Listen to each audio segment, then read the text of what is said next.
Out here in the hills west of Escondido lies Harmony Grove, just one of the places where county supervisors recently approved hundreds of new homes. Rick Halsey of the Chaparral Institute says this is where the Cocos Fire burned 4 years ago. And if you look at the bowl-shaped area behind me, it's a perfect fire trap. And the development that they want to put in here has one exit, which is right over there.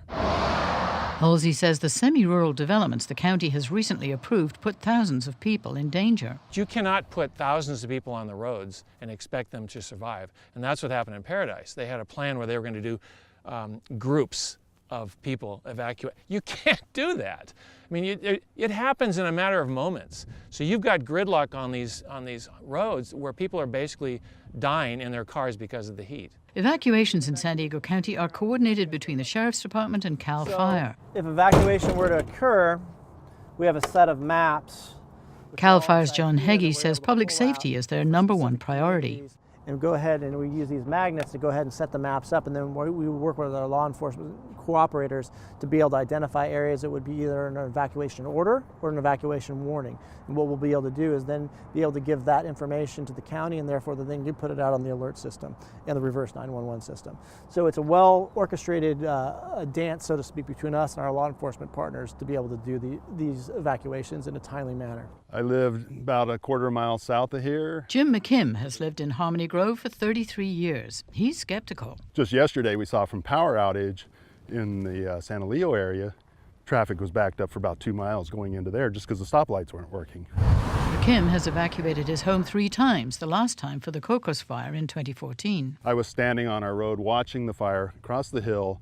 The weather changed just like we are today. The wind died down, the onshore breeze came up, and the fire went from that hillside, burned out the Harmony Grove Spiritual Association, and swept over into here all in a matter of minutes. And there was no way they can notify or plan for that. We do have a good plan in place, but like we were talking about with the intensity and the speed at which these fires are burning, we have to have more than one plan. And some of those plans may be a shelter in place.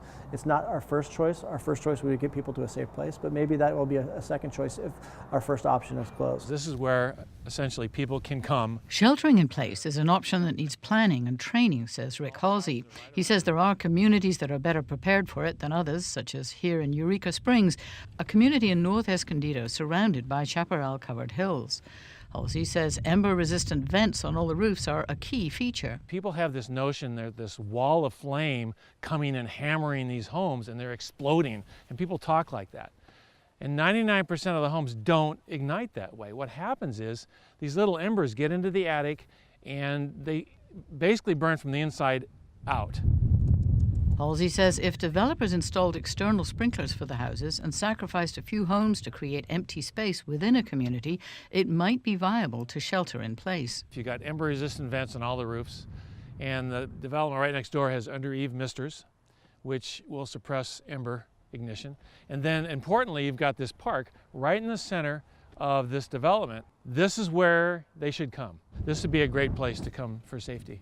But sheltering in place is a terrifying option considering the intensity of the wildfires happening now.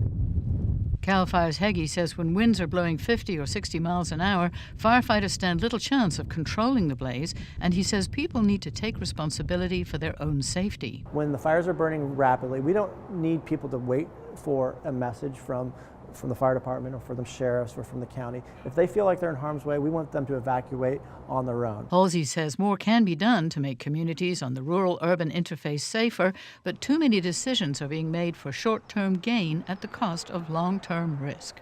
It's borderline criminal neglect to put people in risks like that when they don't consider the future, because that's what planning is supposed to be. It's supposed to be about looking forward, not backward. And here's the problem. We've got this development paradigm based on the last 100 years. We just can't do it anymore because the climate's changed and it's putting people at risk. This year, San Diego supervisors approved thousands of homes in the hills north of San Marcos and in Otay Ranch to the south near the border. But the county recently postponed a decision on other developments like Lilac Hills in North County until next year. Here's the bottom line. We're in a different environmental climate now. We can't keep thinking the way we used to think. The open spaces in the unincorporated inland areas on the edge of town have tempted major developers, but they bring new dangers and new responsibilities to plan for the inevitable wildfires to come. Alison St John, KPBS News.